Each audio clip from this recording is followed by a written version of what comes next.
Welcome to the Lean Practice Podcast. I'm Angus, joined with Aaron and Nathan, and the idea here is pretty simple. It's three of us just talking about the profession, what's working, what's not, and what's not being spoken about but probably should be. Between us, we've seen bullshit advice that's causing courage to quit the profession by the time they're 40, and we'd like to just help put an end to that. We aren't really in this to tell you what to do, how to do it, or what the best playbook is. We're here to just show you what it actually looks like to build a practice around the life that you want, rather than the one someone else drew up for you. That's really it. Let's get into it. Yeah, I'm starting today. I don't even know what to do. Like, where do I put my hands, right? And Angus is doing my infamous thing where you drink the loud water bottle while live on Get call. your hands off your nipples to start with, and we'll go from there. Yeah, just tweaking. If you're watching the video podcast, you'll know that is not true. But importantly, pricing. We're talking about pricing today. What does pricing say about you? How should you price your business? All the different things in it. And as always, I'm going to start with some fun story. So there are two things that come to mind when I think pricing. One, and this is one of the biggest mistakes I've made, is we do not increase our prices enough in chiropractic. It wasn't long ago that when I first graduated, our regular adjustment, I think, was $48 or $50. And then in 14 years later, the average adjustment price is in the 70s. That's not a large lift across a decade when everything else has gone bond. And listen, I'm the first to do this. I, last year, had to do a $10 per adjustment increase on patients, which, as you can imagine, went down like a sinking ship because it felt like a lot, right? It was about, at the end of the day, it was only about 13, 14%. But even with the explanation, hey, I haven't increased prices in 3 years, huge mistake. This is happening. I literally had a patient. This guy is definitely on some kind of spectrum. Who knows which one it was? But just literally bring out inflation data from the last 5 years and be like, even based on CPI, inflation, this is still too much. And then at the end of the day, we lost him as a patient, and the practice has never been better for it. But most people rolled through. And this is the hot tip, I'm getting ahead of myself. We even did a thing because we were moving to more of a package of membership model. It was like, hey, you can stay on the old price if you do this. Otherwise, the new price. Do you know what we found out? A bunch of people just went, nah, I'd rather just do the new price. I was like, sweet. So I think a lot of the time there's fear, but the point is that the fear was probably what stopped me increasing regularly over the years. And then I was afraid that I was going to absolutely burn the practice, but we had to do it. And lo and behold, I think we lost one or two people. And it's always that rule. It's like the 80-20 rule. The 20% that cause you the most headaches are the ones you need to get out of your business. 80% of people just smile, nod, and get moving, right? But Yeah. let's talk about price. Yeah. Let's talk about pricing. So I'm going to give you a 6 out of 10 for the opening there, Nathan. It was not bad, but I can see that there's a skill to this. Stuck the landing. So, I'm not allowed to yell. I used to open the old podcast and I was just be like, welcome. And apparently I'm not ready for that yet. Too much American in that. We don't do that You here. know, I don't know. If people want me to open it more often, let's see some comments on the podcast. If they want me to bring this thing in like I'm an American shouting from stage, you leave us some comments. Hands up, clap for us, everyone. Give me a yes. Hello, if you hear Melbourne. Anyway, get back on topic. So I saw another video. I feel like that's just the trend that we see, where it was like good advice, but it was uncontextual. So the advice is basically like, practice is at $65 a visit. We're going to bump that up to 80. And it's like, okay, yeah. So in context, it was a group. So they had multi-location, and this was how they assessed a business to see what they could add. So it was like a fixer-upper. Yeah, so think of this as like a home reno, right? When you purchase a property, you look for the things that you can increase the value of. That's what a multi-clinic owner is doing.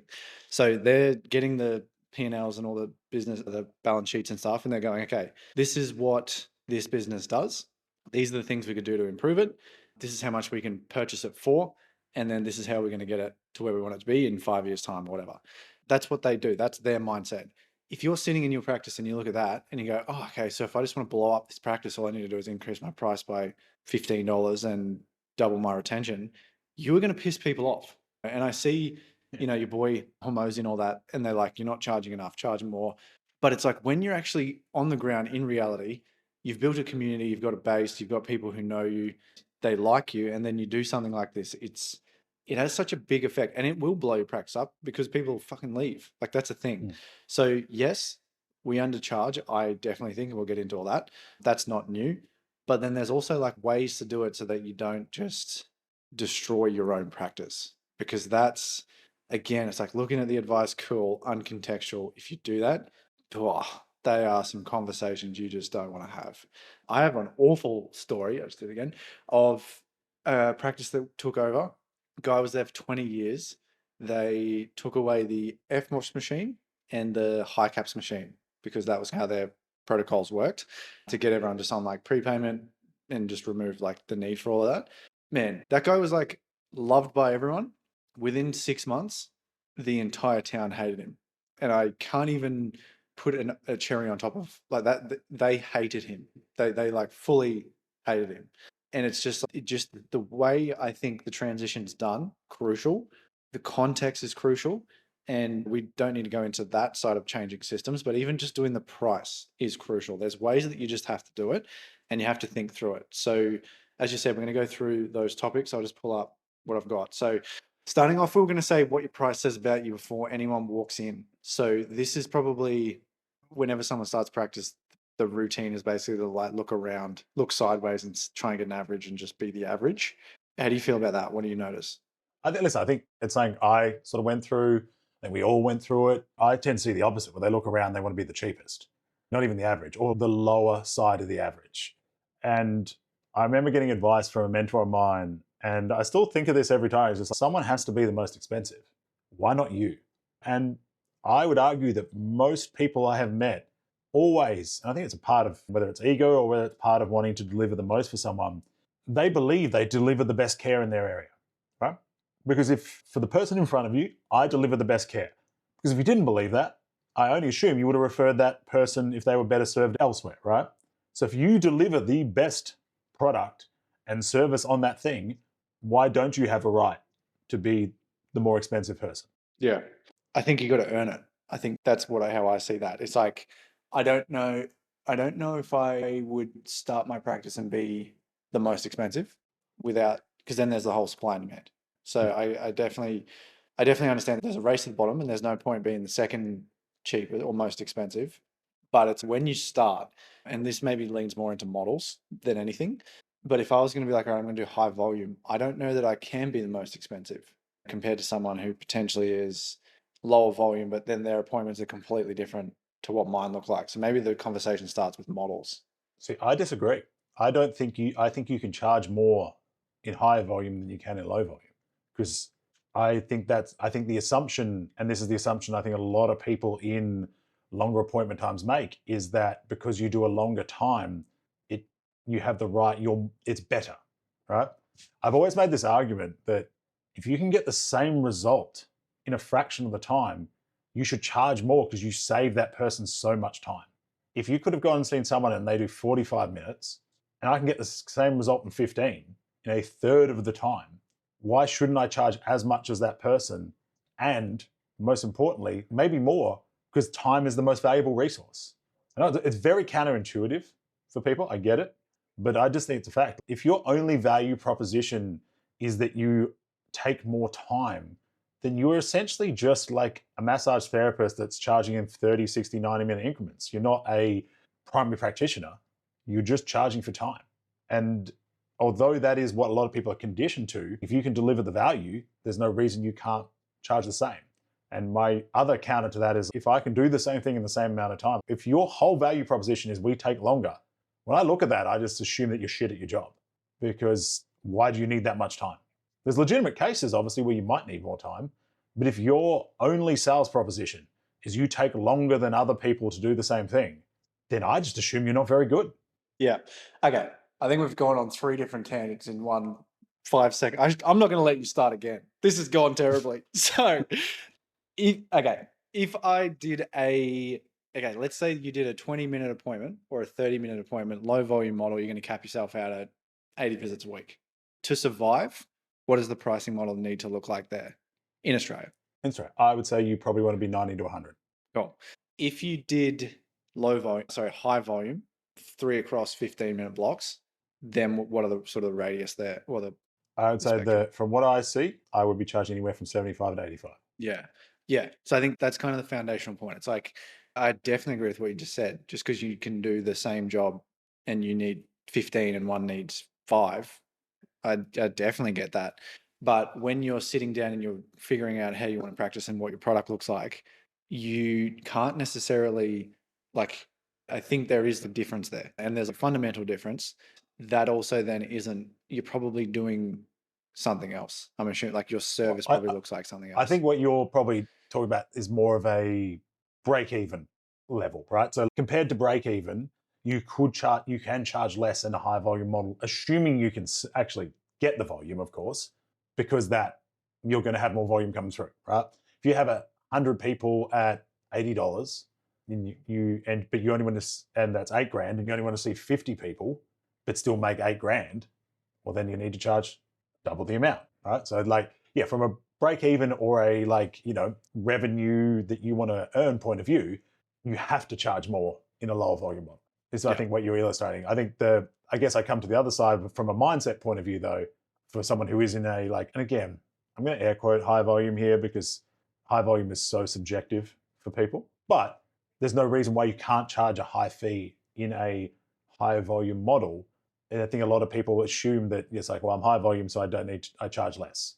I think it can be both, but I do exactly what you mean. Like from a basic break-even point of view, that's where the models differ, that you need to naturally start at a higher echelon because you can't equate things by just simply increasing the volume.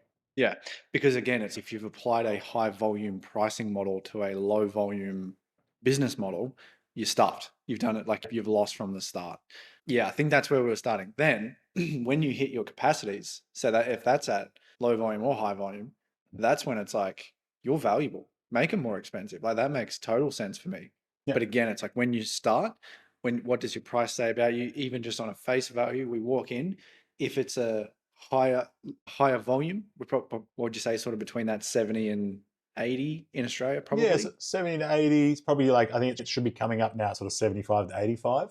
Yeah, and then if you were on the other end, you were saying upwards of 90. I would say probably 90 to 100. If I was doing a 20-minute appointment, I do 2 to 3 every 15, depending on what's going on, varies highly. Yep. I'm in a position where I can vary it quite highly. I also do a bunch of extendeds because I will do needling and stuff like that. Oh no, it's chiropractor doing needling and stuff. Physio bro out here, but still adjust better than anyone calling me that. I will fight you in the streets. Anyway, coming back to the point. Nathan's tangenting again.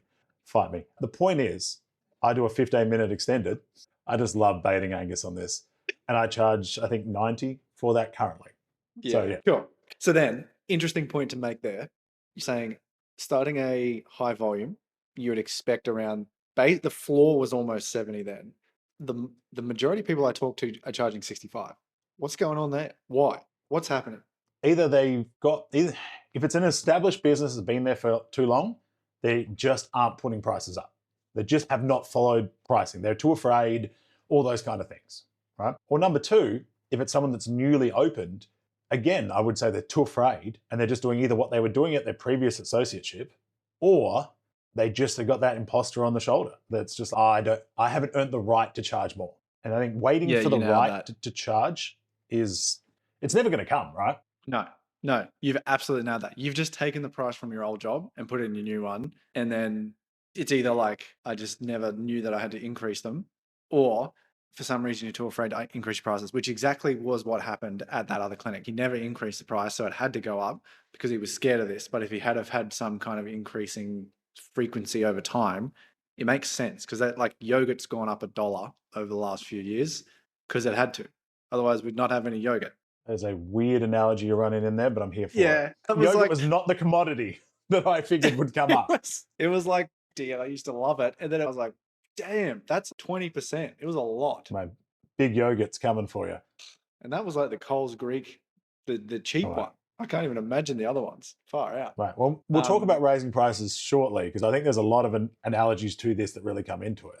But I think the real key here is, like you said, the drag across. When I opened my practice, and obviously I was in a regional centre before, and I often have found that regional centres tend to be lower priced as well. Not that they necessarily need to be, but it tends to be a thing. But I think it's also because your price is often a reflection of the overhead, and a lot of the time in the regional centres, the overhead was lower. So again, from a break-even point, you could afford to be higher up. But like, I intentionally was like, all right, our old price per adjustment, I think when I left Geelong, was about 65. And when I opened, I went straight to 70. I was like, no, this is my next progression. I'm going more. And now I think our new patient visit was 90, and I went to 120. Now, a good friend across town, their new patient's been 150 for the last 9 years. So mine's 140. I'm about to do a price rise. This is partially what's going to do it. The easiest thing to raise a price on, and I know I'm jumping ahead, is always the new patient because no one knows. It's not a regular thing. Anyway, we'll come back to that. Yeah. So just touch on the topic of rural versus urban. So honestly, that I think, like I said, the general thing has always been that urban metro areas had a higher overhead. And so based on the higher overhead, like everyone knows, you're going to have to pay a bit more. I mean, one of the allures always of country living was lower costs of living. And so with a lower cost for living, you could make just the same amount of money, if not more, at a lower cost, right? So this is one of those unique where it's not a race to a bottom, it's more just an adaptation for the area you're in. Yeah. But a lot of the time it is taken too extreme. I think I've seen cases where I think we were 65 and there was a chiropractor around the corner doing like 58. Right? And I was like, I haven't charged that. We almost charged more than that when I was in South America. So good luck. Yeah. Well, that's a good way to put it. It's the overhead's lower. So naturally the fee's lower. And I find this just curiously in New Zealand, the prices are a lot lower. Like, and that's NZD, which is 10% at the moment lower than AUD. And it's, I don't know, like when I talk to those chiros over there, it's that if you went above that, that's just like crazy. So I don't know. That's an opportunity, right?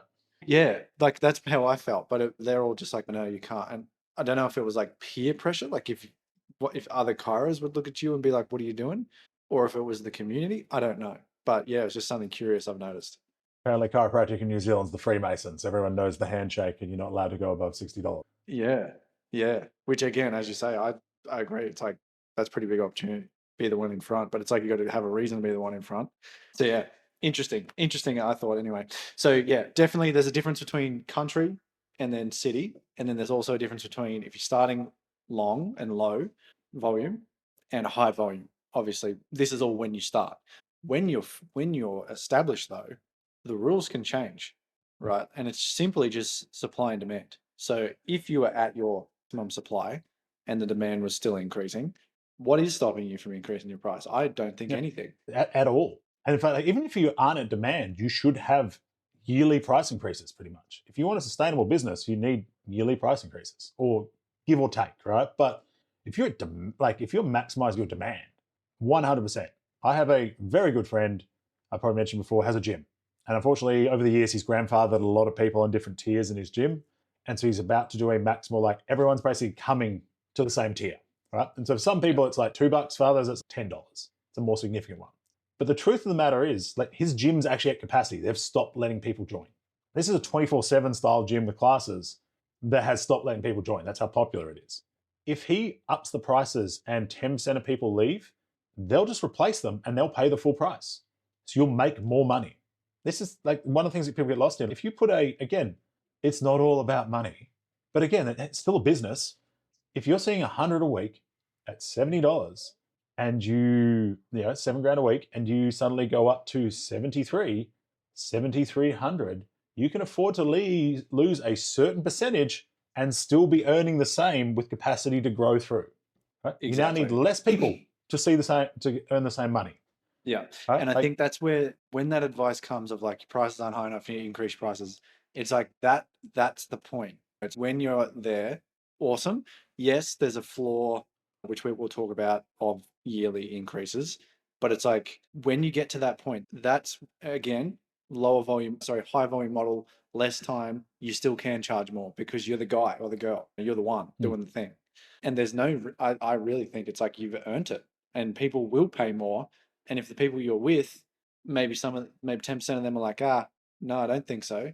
As you say, there's another 20% out there that probably will. And again, if there is a huge percentage of people that won't do it, you don't know your product, you haven't marketed right because you don't have people that can afford to pay you and you get great results for. Yeah. So if you could lose 20, 30, 40% of your business because they can't afford a marginal price increase, there's something wrong with what's going on with your product, right? Yeah, yeah. A really fun thing. I would say when you do make changes like this, it's like, it is about 20% of people, right? You do notice there's always if it's not a 20% dip, it's like a hold, it's not a growth. That's just what I find. When you change something like that, you're going to notice what you'll tend to find, the people that are already working themselves out, this is the excuse they'll use. So you'll have that like, usually it's less than 5. It depends what you tolerate in your practice, obviously. I don't tolerate a lot of like jerks. Like if you're ever rude to my staff, you're basically exited from my practice. Unless if someone's in extreme pain and they're a bit short, they usually most of the time come out and apologize and we move on. But if you are like a pain to my staff, I will just exit you from my practice. I'll refer you elsewhere. So we don't have a lot of issues, but you might have 1 or 2% that have a bit of a kickback. Depends on the extremity. And like in my case, it was I'd left it for too long. But in most cases, it's just going to be like smile, nod, and keep rolling. You might have a small exit of just people that were already about to exit, and this was the excuse they needed. But then if you are already doing well and it's moving through, you don't have to stress because new people are just filling that pipeline. Yeah. Anyone who comes back and reactivates, know they're coming into that price. Yeah. So be it. It's a real non-issue. It is. So you mentioned grandfathering then. Can you just explain what grandfathering is? So grandfathering is when you only increase the price for new people. So your patients are already seeing you. They were paying 70 and you put the price up, but only the new people that come in now pay 75. So there's this. So you're grandfathering them on the same price. Yeah. But the deal's over. It can be good. It can have its place, but you get these inherent challenges, right? Of one, how easy is it to track for your front desk staff or for you, depending if you're self-admin. I was like, oh, this person, why do I get charged this today? I normally get charged this. He's like, oh, crap, I forgot to do this, that. And then someone's like, oh, how come they get charged different to me? Don't we get the same thing? So it can create a bit of ill will naturally in there. This is the same reason I don't actually have a standard like concession rate. I have like, if I have someone on a concession card ask me, I'll happily apply something for them. More out of I want to look after someone, but I don't have an advertised concession rate because they're getting the same level of care. I've never believed in a child rate because pediatric chiro, you need to do more training and often takes more time. So if anything, you should charge more. So again, I have a unified rate. Some people do like a family rate. I can see that if it's easy for your system to do, but my price is just my price and goes through. So grandfathering can be a problem. Where I don't mind grandfathering will be as if your clinic does like packages or memberships. Someone pays like a monthly fee for certain adjustments on maintenance, or they can buy blocks of care. This is where you might go, hey, I'm going to put up price. If you want to lock in, you can buy a block at this price or you can get on a membership. We'll be aware if you ever cancel that membership in future, you will start on the new membership price. So it's a like offer within practice because it has an end. They know that if they stop, it's over. Right? Yeah. It's easy. You don't have to actually manage it because the system's managing it for you. And when I made the major price rise, that's one of the things we did was like, hey, if you want to lock in where you're at, just do this. So it can be done, but if you're going to do it and like you're only applying the regular price, like you have no automated system that can manage it, and you have to remember which one's on which, or you have to put in different codes and that person books the wrong one, and it's just a bad idea. And again, it's usually because you are not confident in what you're doing that you're trying to do it and you're afraid everyone's going to leave you because you're never worth it. And it's all your mum or your dad or some guy's fault. We can work on that, right? That is, you need to work on that. You need to sit down with someone. Yeah. So, okay. Okay. No, you keep going. You got more. I have a thing that like, I think this is the place for it. And it's a learning lesson for me. So when I was in a certain practice, my principal was like maxed out, right? Like everyone wanted to see him, is well known, probably gives away who it was. And we had 5 other of us that were growing. We're growing steadily and getting busier. And they brought in a new business manager and he came up with the idea that there would be it's quite common in physio, you don't see it a lot in chiro, there's a price to see the principal and a price to see an associate. I balked at it as the associate. Why? Definitely ego. I can look back and I can own that. And I was like, I delivered just as good a care. Why should I be less? It's telling people that we aren't as good. And I had a full balk at it and they didn't do it. If me now was in that situation, I'd be like, yes, do it and make it very clear, because my principal was running like 40, 45 minutes behind all the time. People couldn't get in. Oh, you mean I can see the same standard of care, but I can get it at a reduced rate? They would have naturally filled me up even faster. So like it was actually an opportunity, and then get myself to capacity and get myself graduated into the increased rate. But instead I like took it as an affront and actually cost myself. Really good lesson. But if you are the principal and you are absolute capacitied out, it is an opportunity to put in as long as it's simple enough for your system to handle as the way. And like you can actually use it as a marketing strategy for your associates. No, that's interesting, because that is interesting. That's probably the first time I've definitely thought of it, but I've never put it in practice. But again, what that is, and I'm glad I know you're going to own it, but it's like you weren't the guy. you know? Ah. So that's, again, it's when you start, you can't charge $200 a visit because you're not the guy yet. When you are, be the guy. Cool. But again, it's like, then can the practice handle that difference?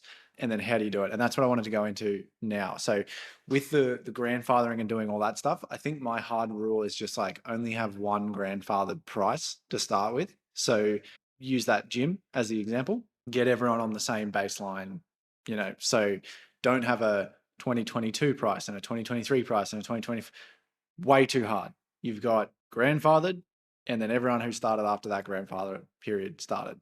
When you do grandfather someone, let them know that they're on a grandfathered special rate. 100%. Make them feel special. Yes. Be like, yes. yeah, tell them. Because if they don't know, they don't know. And you're going to get the shits when they say something. And you're like, I'm doing you a favor. And they don't know. Yeah. So it's like, Yeah. make a moment out of it. Also, because they often refer and they tell people what they pay. Yeah. And then people wonder why they pay a difference, right? I think literally call it something in the system, like sponsored athlete rate, all these sort of stuff, like whatever it is. Don't do what a good friend of mine did when he put us on discount rates in his gym. And it was originally for his friends and family, and he called it liabilities and hangers on. And it used to come up on your receipt each week. Luckily, we were actually good friends. But remember, sometimes stuff you put on receipts does sometimes actually come through to the person. Yeah, so call them something. So nice things to call people are like foundational rates, original members, sponsor, that sort of, that sort of stuff. Give it an identity. One name for all of them. Yeah. So it's just like, you guys are on a foundational rate. You've been a great patient for 5 years. We want to keep you at this rate. Just by the way, everyone else is paying this much. You're paying this much. And next, we'll get to this, but it's like, and next year, the price increase still happens, but you'll still be on a foundational rate compared to everyone else, pending you stick to your program. Yeah. And that's really crucial point. This is doing, it's the same when I do sponsored athletes, the same when I do things like this. If you are on program, if you go off program, if you return, you'll be on the new rates. Yeah. You broke the contract. Yeah. And you're welcome to do it, but I can't hold that for you. Yeah. And that makes sense. Yeah. I used to be a member of Foxtel 20 years ago when it was a real thing. I can't recall them now and be like, I used to be a member, I want the same price as I did back then. Yeah, literally. Yeah. So that's it. It's like, I think when you do a foundational rate, let people know, tell them what the difference is. But then also it's got to be contractual. So it's like, you both get a benefit out of this. So you're basically putting up, like, giving them the discounted rate because they're a great patient on the parameter that you're a really easy patient to deal with as well. You're on a program, job done. Yeah. If they're coming in and going out, nightmare. Yeah. I know a lot of practices even have like maintenance rates. It's like you go through an acute phase of care, which obviously requires more time and energy and skill from the practitioner. And then if people graduate to maintenance and it's more simple, quick, easy, there's a maintenance rate for people that are on plan. And they even have, like, for people that are online booking or just dropping in randomly, they pay an increased rate. They pay like an acute fair one. I think that's fine. I think it can be hard to manage in a system through there. Depends on what you want to do. Like, my priority, if I was someone and you're there right now thinking about putting up your prices, 90% of the time, you should just no foundation rate. Just put your price up. Yeah. Right? Or if you have some people that you would really like to support, maybe there's 5% of your thing you might offer this to. It doesn't have to be a universal thing. You don't have to put the price up and be like, everyone that was already in needs to have this stayed price. If you want to use grandfathering, it doesn't have to be universal, but your priority should be not using it rather than using it. And then when you do increase your price, then how long of a time frame do you give? 3 to 4 weeks max, like a month. I'll put it in my month newsletter coming up. I'll probably drop it on a little thing on the desk a couple of weeks out. I always start it usually from a lot of the time I'll do it around the end of financial year. I used to. I've kind of shifted away from that because I find in financial year, everyone's on their budget, they're on their team, they're actually really concerned about money. So you're just adding a concern. So I'm going to price raise it. To do it. Yeah. I always do it January, in January. or just at random. It reminds me of gifting. You want to gift in nonsensical times, like not at Christmas, not on their birthday. Like, you have it planned, but they think it's random. So I'm going to put my price up at the start of October. So I'm going to do my September newsletter, and then on the 1st of October, it's going to go. Or sometimes it'll be the Monday of the first week of that month, just to make it easier so you can put everything up in the back end over the weekend. But I think this is the most important thing. When you used to put up prices, I'm talking 5-10 years ago, you used to have to go through a whole show and tell of, hey, The average price of chiropractic around the area is currently $75 to $90. We're currently charging 70. We're going to be moving to 75, 73, whatever it is. We believe we give above average quality of service at a great price. Just like you had to go through this whole process. I don't know if anyone else has noticed over the last few years, that process is unneeded. Like, I have a KO subscription. Shock, horror, because I like sport. Less than a year ago, I believe it was $20 or maybe even $15 a month. 2 months later, it went to 25. Literally 2 months later, it went to 45. I have a Xero subscription. Same thing. It's just literally like, hey, this is going up on this date. You just tell, we're in a different era now. You just have to go, this is happening on this time. Yeah. People are used to it. And don't invite questions. If people have questions, they can ask them. They can talk to you always. But the worst thing you do is, hey, a price is going up. I hope that's okay. Let us know if you have any problems. You're telling them they have the right to object. No, it's just happening. I'm just letting you know it's happening. The sun's coming up tomorrow and our prices are going up.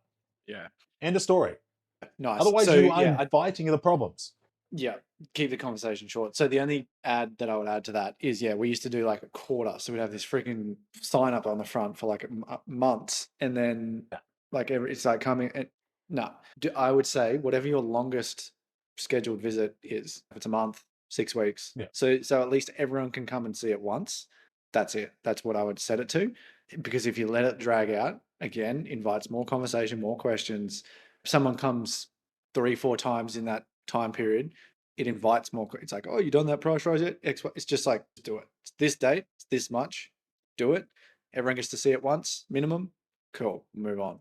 So if we then go into so this is stripping it right back just to a yearly frequency. How do you figure it out? And where's it going from? In terms of how much am I increasing it by? Yeah, because I don't know. No. Oh, listen, this is, anyone who's been following along for a while heard my story about the Leonard's wheel last week. I think most people are just spinning the wheel again, and we're going up by $1.47. And then you have the others that are going the other thing, where they're like, the inflation has gone up by this and the standard rate is this, so we're going up by $6.53. It's too freaking hard. I literally do it with the future in sight. So usually I'm going to be like, all right, my current price is 80. I'm going to go to 83 because after that I'm going to go to 85. And then I'm probably going to go to 87 and then I'm going to go to 90. So I know every year or 2 years I'm going to go up by about $5.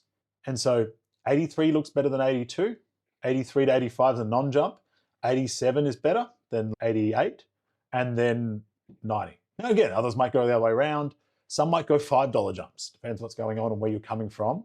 I think I'm getting like an $80 regular adjustment. I think the little short one is fine. If I was at 60, I'm going to 65, 100%, right? Or I'm doing 2 in a year where I'm going 63, 62, 63, 65, right? Depending on how I want to influence it. But I look at it more in a cycle of over the next couple of years, I want to take this up by $5. So I'm going to, at one stage it's going to be this and the other is going to be that. So I'm going to go the 3 now and the 2 later. Yeah. Cool. Honestly, from what I see people do, it seems to just be increments of $3. I don't know why. That's just what people do. I do think once you get to a higher fee, if again, like we talked about before, if you're in a low volume model and you are charging more because obviously you need more for the break even, if you had $100 regular, I think going to 103 makes no sense. You're going to 105, you might even go to 108. You could go to probably 110 because it's less than 10%. So I think percentage is there. I think the higher your fee, the higher you can jump without it seeming like a big jump. If you're paying $1,000 for something, going to 1,050 is negligible. Yeah, exactly. That's it. And I think, you've nailed that. So below $100, it's a higher percentage based on what the number, the ratio. So that's why 3s are fine. But then you go above 100, the percentage goes way out. You go up by 3, that's a 3% increase. So going to 108, it's an 8% increase, which is probably, I don't know what the maths is, but an 80 to an 83 might be a 7% as well. I don't know. Yeah. It's probably not. Yeah. But anyway. It's about 5, just under. So I think 325 is the numbers, right? In that sort of section is where I tend to go. Again, do you, but those if someone balks over $3 or $2, they're already hell even anyway. And I do it across services, right? So when I go up, I will put it across everything. Prepayments, care plans, memberships, extendeds, review, anything I do. Now, the only ones I might not do is we have a review you, which is a like reactivation. We currently charge 100 for it. That'll probably stay there. I don't really need to charge more on that. We have our new patients are currently 140. I'm going to put that to 150, just in line with other things. I have no problem with that. Also, someone that was going to pay 140 is not going to balk at 150. Yeah. There's a really important concept. So here we go, story time. In 2012, I was part of the committee that ran Murdoch's Hands on India project. I'm not sure if you're familiar with Hands on India. I know of it. I don't know Yeah. about it. For a start, India is not a person and it's not creepy. Hands on India is where we used to send a bunch of chiropractic students out to a village called Siliguri in the northwest of Bengal in India to work in the communities. You would go, so we'd send like 20 of the students. So it was fourth years about to step into their fifth year. So you would go right at the transition into your clinical year in December. And then about 10 clinicians from Australia-wide. It's since been it's a graduate-only program because the unis had a whole thing with it. But it was incredible. You spend 2 weeks out in these villages working with people that are like below the caste system. We went to like Mother Teresa's original orphanage. We do all these things. Absolutely incredible experience. One of the things you have to do though, because you have to fundraise. And what people often don't realize is the fundraising money goes 100% to the orphanage, to things over there. It doesn't go to anyone's like accommodation. It doesn't go to anyone's flights. And you needed to raise at least 60K. Right? So you're all students, you're all going through your big entrance exams and you're fundraising. Now we raised almost 100K our year, largely thanks to one of the guys had his brother-in-law donated a Jeep Cherokee, I think it was, at cost price. So cost price on the car was like 20K. And so we sold raffle tickets, 1,000 raffle tickets, $50 a raffle ticket. It was going to make us about 25, 30K. Right? Now, the problem being, is you were giving this to students who are have bad relationships with money and they're poor and they're like, I could never buy a $50 ticket, which is incorrect. We bought a bunch of them. How am I going to do this? I can't sell these, This is, I think, what most new grads trying to, I'm going to air quote, but sell chiropractic. And I remember this argument comes up, what if we move the ticket from 50 to 40? And my simple point back then, and I stand to it, this same concept right now, if someone was going to spend 40, they will spend 50. And that was the truth. Like we sold it out. I think we missed like a couple of tickets. I think I accounted for 60 tickets for a crew. One of the chiros though just was like, yeah, I'll just buy $500 worth. I know this is an offset. Do you know what the odds of winning most raffles are? 1 in like hundreds of thousands, millions. This was a 1 in 1,000 chance of getting a car. It's an outrageous value proposition. Yeah. Anyway, but it drives the point home. Yeah. Yeah. That's the point. Like people are like, I was like, why would we take out 10% of the possible revenue? Like we're literally going to cost ourselves like over $3,000 in potential revenue for people that would pay the money anyway. So just harden up and go do the job. Yeah. Yeah. So let's go straight into the next thing I want to talk about, which is specials and giving away profits, because this shits me to tears. People are like, I want to get my average visit up to $75. Cool. Then what they do is they set their price at $75, the top echelon, the top one, and then they do membership or preplays and plans. If you buy 12 or do whatever the schedule thing, it'll cost you 15%, and it's usually like 68 or something. So you've just gone from the goal that you were trying to get and discounted down. And that never makes sense to me because you're always stuck at discounted, a discounted average over everyone. As you said before, people don't know. So if you want to get an average $75 visit, that's the discounted visit. Then your individual payments are more expensive after that. I don't know why people do it. I've done it in the past. Yeah. I'm done with it. I'm sick of it. What, Dave, your opinion? I can tell you exactly why. Because I literally was talking to a former mentee and a good friend of mine today who's doing this. He's like, my current rate is like 75. I want to do these things. He's like, the problem is, by the time if I do this pack, it's going to be a $65 visit. I was like, yeah, no, you can't do that. You need to, and I said to him, you need to do this with a price rise. Attach a change in model, which is what packages and memberships are, with a price rise to push people to it. So let's say your example, you want your average price to be 75. That should be often what we call a middle number. So if your normal price should be 50, if they say buy a 10 pack, it should be 75. And then if they buy a 20 pack, it can be 70, right? because it'll be volumed out by the people on the top end. Like as long as the bottom number and top number equate, because the majority of people will buy the middle, right? This is the contrasting idea. My sister runs a florist. Again, I'm just out of control with stories today. But she has a cheap bunch of flowers, which are $20. And then she had a good bunch, which is like $35. And she just kept selling the cheap ones, not the middle ones. She's like, I don't know what to do. I was like, you need another barrel that is a $60 bunch. Put 2 of them in there. But by contrast now, the 35 is the value. And you'll just fly them out. And anyone who buys the $60 one, bonus. She's done that. She sells out every week. No questions asked. People are just like, I want the 35. Contrasting works really, really well. So you have hey, if you want to come in and pay per visit, it's $80.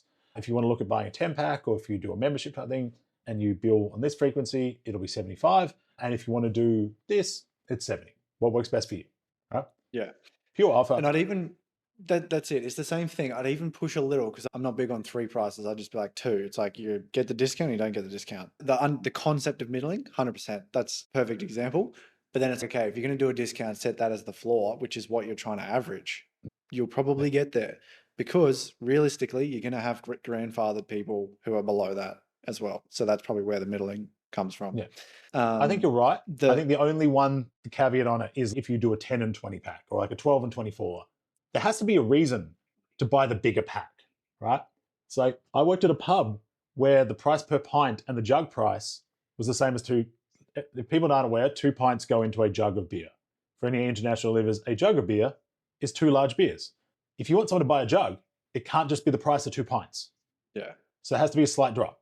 But again, it can't be like, I think chiropractors get this caught. They just like, oh, so if it was, like you said, if it's 75, I'm going to make it 70 and 65. That's too big a jump.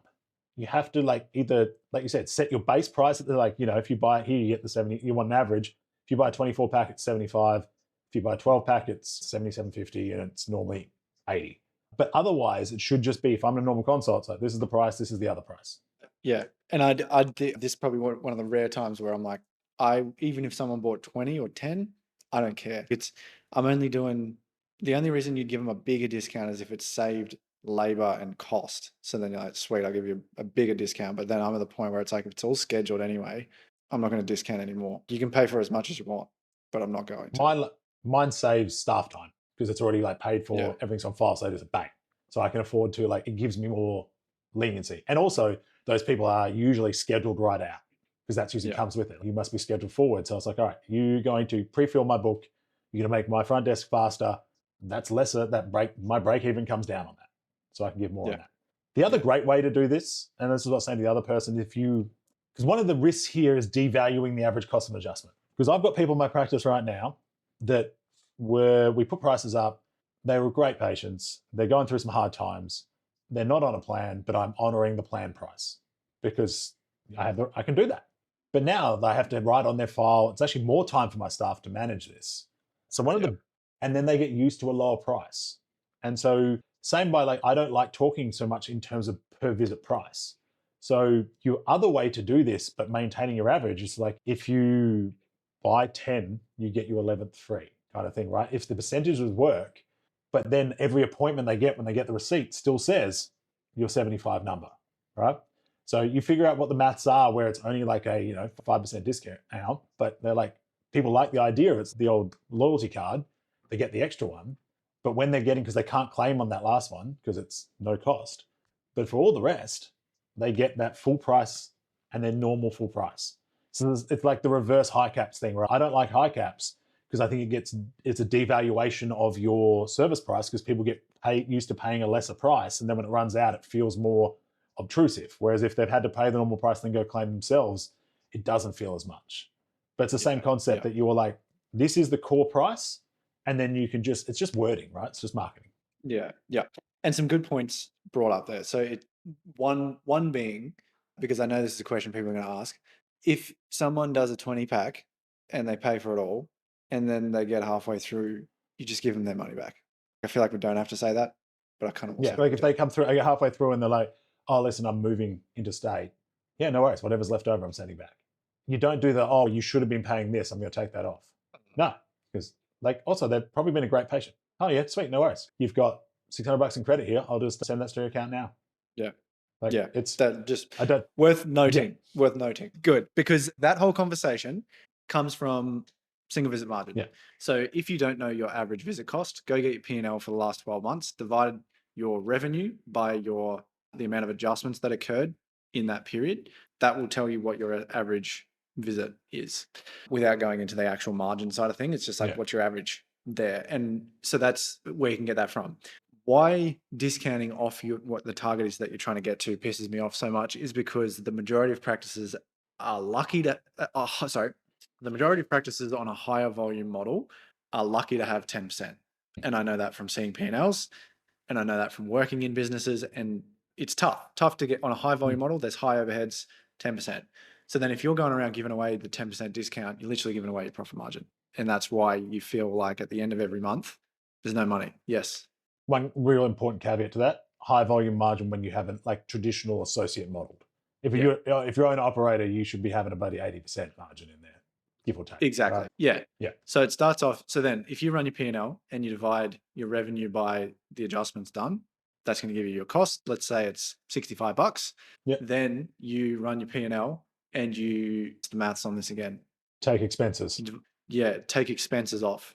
Wait, hang on. Revenue, expenses, and then the percentage gap expenses. between those. So it's like revenue divided by visits over expenses divided by visits, and then you get the gap. Right? Yeah. So you might end up with $65 for revenue, $55 per visit for expenses.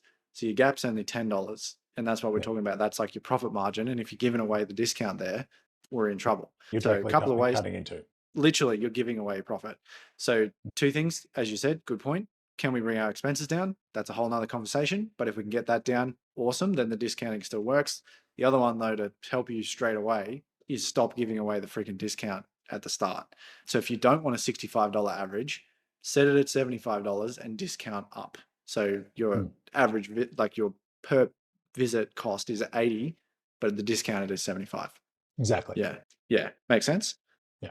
And I think there's a question here within discounting that I think you're the prime person to talk to about. The 29, 49, 59, whatever you want to call it, new patient special. Where does it work? Where does it sit? What does it say? Yeah. So I think this is something people genuinely don't understand. There is a front end offer and then there is your offer. They're different things. Okay. So your front end offer is your $29 special. I don't really give a shit what you charge. I think 29 is too low. I think 49 is too low. I think you should be charging somewhere around 90 AUD on average. But it's a front end offer. It's just to get someone in the door. That's it. When people come to us and they're like, oh, I'm going to take my $29 offer to 39, it doesn't matter. You've already set the bar at 29. That's your problem. So the back end offer is the one that's more important. So instead of trying to get $10 more out of your front end offer, what if your back end offer, you increase the average visit to $75 there? The people don't know that bit. So by the time they're there, that's the back end offer. That's what you actually sell. If you do a good enough job, they're in the door for $29.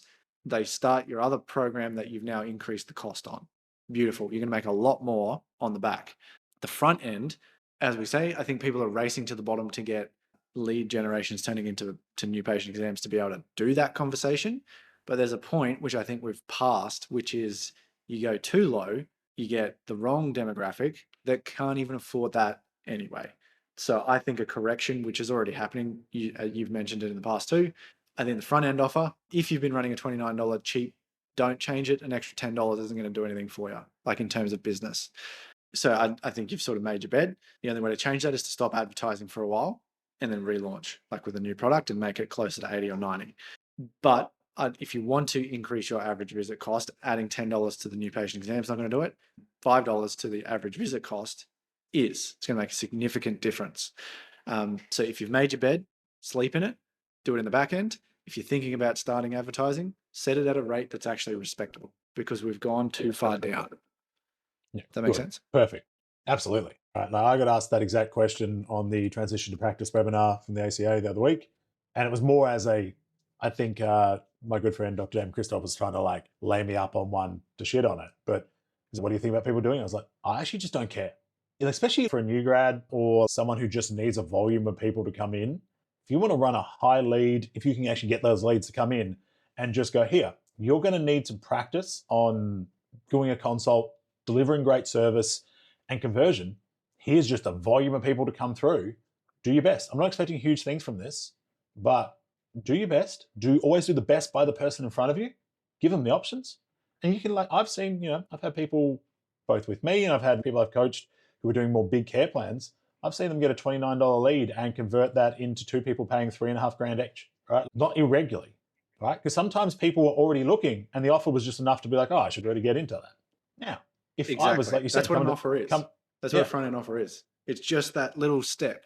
100%. And again, imagine if you tried to run it as a 3-month, $3,000 program as a Facebook ad. It's not going to work, brother. And so a good example is Aaron, the previous marketing company that Aaron used to work for, they spent $30,000 a month to acquire Chiro advertising clients. On average, they get about $2,500 sort of lead kind of cost. That's why agencies have this 3-month retainer thing, because they got to get the returns on that. But it's like the bigger the upfront offer, the harder it is. So it's like an upfront offer is just the first step. The second step is at the back end. Yeah, exactly. You're self-selecting people out. You're putting barriers, right? The low offer is like a no barriers to entry. It's just like, for the price of your lunch, you can come in, essentially, right? And then you can tier it up to make it to self-select people out. But this assumption that you only get the worst is not always accurate. Now, again, you are going to get probably a bunch of absolute junk, but depending on, like you said, your position in practice, it may just be a chance for you to work those skills. I hate the idea that people say they're like, oh, these are junk leads. And when they come in, they don't want to do this. Well, what's your mindset going into it? Because even when I would remember doing $29 leads back in like 2015, which was like, it was the only lead, right? There was no one doing anything more. We just did it. I had some great people. And my only intention was to like I would for any new patient, deliver the best experience service. And if they choose to come on, great. If they don't, so be it. And then I didn't do advertising for ages. I was a bit anti it for a while. And then I came back around. And then I was like, everyone else is doing a $47 lead. I'm going to be 65. I'm going to be above the average, but still way less than my normal price. I remember someone commenting, was like, oh, there's another car doing this at 47. I was like, you're welcome to go there. Yeah. It's an offer. It's just a step. Yeah. Yeah. So and the better your branding is, the more you can charge too, just by the way. Yeah. But I think one of the most important things, on top of branding, like you said, like how good's your content? How are people organically knowing you? I know you waxed about this so much. If the ad's the only thing doing the lifting, you're gonna have a real hard time.